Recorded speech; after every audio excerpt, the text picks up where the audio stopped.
Hi, welcome to Wednesday, the 27th of November, 2024. I really do hope I've got that right today. We've got some border skirmishes to discuss later. Also, some additional charges for that lady known as Aem Cyanide. Now, that's coming up later, but we're going to start with a few numbers. Let's check Cowsod English. And they're reporting the Ministry of Tourism and Sports reporting a cumulative number of foreign tourists from January the 1st to November the 24th this year, totaling some 31.3 million people. And it notes that the top nationalities are China, Malaysia, India, South Korea, and Russia. Not much has changed over the past 3 or 4 months. And remembering that back in 2019, there were 39.6 million visitors. And they're aiming for 36 million visitors this year. Not sure whether they're going to get there, but certainly December will be the busiest month for tourist arrivals in 2024. We'll see what happens. A similar story covered in thepatianews.com. Future bookings to Thailand saw 28% as visa policies expand. And they're quoting Tapani, the governor of the TAT, and she says flight recovery and increased forward bookings signal strong momentum, with ticket reservations to Thailand rising 28% compared to last year. And key source markets include Germany, South Korea, the UK, US, Japan, and Russia. The TAT predicts a peak of 500,000 foreign visitors per day during the final 3 days of this year. Well, in reality, there's no way that Thailand could actually process 500,000 tourists arriving in one day. Not sure why they've been quite so enthusiastic with their predictions. Then again, it's the TAT. Certainly the last 3 days of this year, between Christmas and New Year generally, will be the busiest week of 2024. But she says domestic tourism faces hurdles due to slow economic recovery, high household debt, and cautious spending among Thais. But outbound tourism is growing, she says, with over 1.1 million Thais travelling abroad from, 5 days during October. And she said that was an 8.19% increase. She's been quite selective in her dates there. Let's go to a very sad story in Samut Prakan.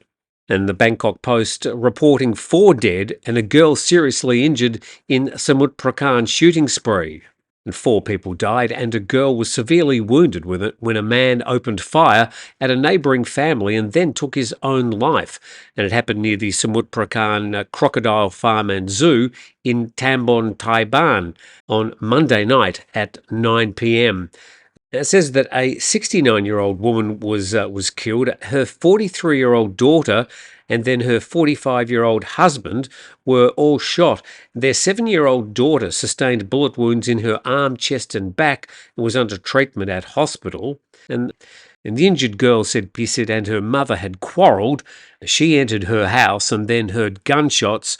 The girl and her grandmother rushed out to see what happened, and Pisit shot them down before taking his own life.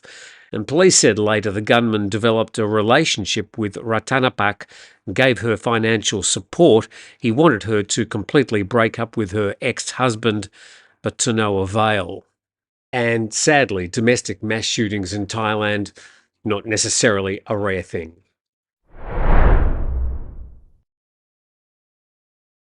We acknowledge 5-Star Marine at 5starmarinephuket.com. Also, Beach House Thailand. We've got links in the description below there if you'd like to find out more about getting out onto Pangar Bay or having a nice quiet stay on a remote beach just north of Phuket. Now we go to the case of Aem Cyanide. She was in the news last week. The first case was brought to court. It was proved and she was sentenced to death. But it looks like she's going to be facing a lot more court cases. The Bangkok Post reporting woman's serial cyanide cases expand to 14 more victims.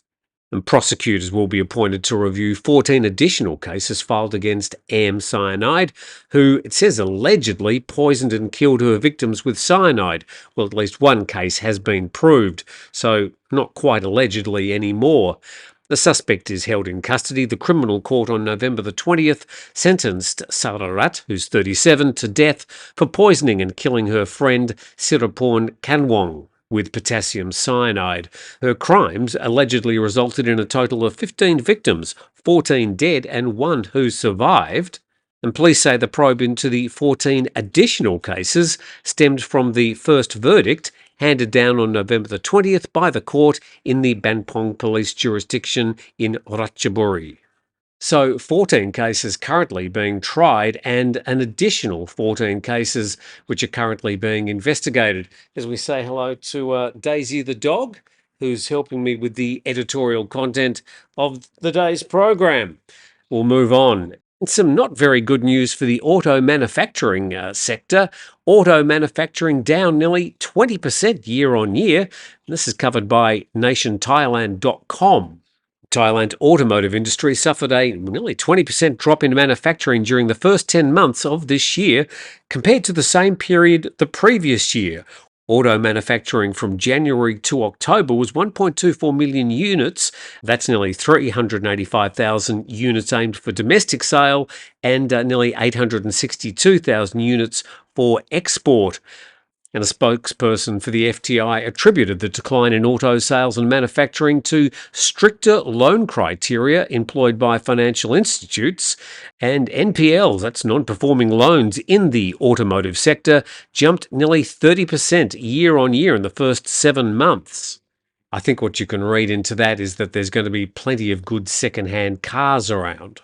And he urged the authorities to prioritise providing loans to buyers of pickup trucks whose production has decreased by 40%, the largest drop among all vehicle categories, while these vehicles use up to 80-90% of local components. Some video there from Planet Car News showing production of the Ford Raptor here in Thailand as to why the Ford Raptor and other pickups are production down sales down 40% in 1 year. Be very interested to hear your theories as to why that might be. Well, it looks like Daisy's got her own thoughts on the matter. Thanks, Daisy. Now a slightly complicated story that we're going to try and sort of unravel here. And it's about incursions in the far north of Thailand, in parts a fairly lawless part of the country, certainly across the border. Let's see if we can figure this out. We start with ThaiPBSWorld.com. Thai troops on alert, encroaching Wa troops told to leave Thai territory.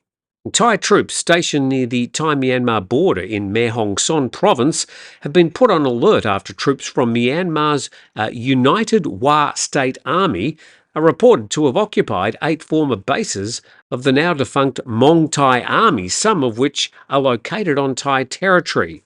And the Thai Army has asked the UWSA troops to withdraw from the bases within 30 days. And the source said that the Thai Army wanted to negotiate with the UWSA before resorting to military action to drive the intruders from Thailand.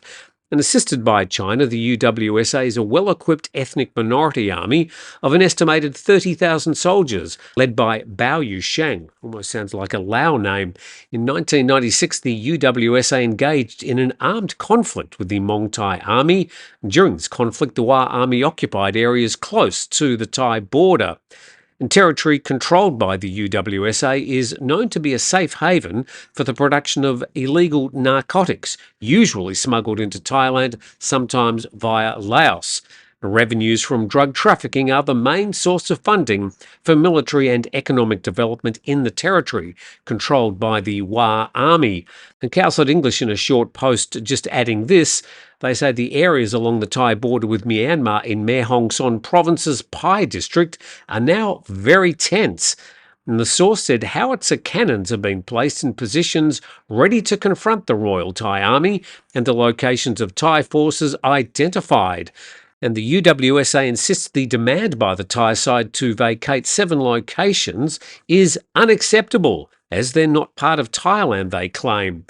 we go to Wikipedia and just check out a bit more about the United Wa State Army. Apparently, it's the military wing of the United Wa State Party. It's a well-equipped army of an estimated 20 to 30,000 Wa soldiers, and the UWSA was formed after the collapse of the armed wing of the Communist Party of Burma in 1989. Although the government of Myanmar does not officially recognise the sovereignty of Wa State, the Tatmadaw, that's the Myanmar Armed Forces, has frequently allied with the UWSA to fight against Shan nationalist militia groups such as the Shan State Army, just one of the many ethnic groups currently fighting the Burmese army and the government. And just a bit about the relationship with China. The UWSA has benefited from long-standing political and military ties to China and has a close relationship with China's security agencies. Most significantly, this provides China leverage inside Burma, allowing it to push other issues like the Sino-Myanmar pipelines. So I think we probably all know a bit more now about the Wa Army. 7 incursions across the Thailand border. Will be interesting to see how the army and the government proceed with this matter. Please subscribe to the channel. Thanks for watching today, and we'll see you again tomorrow.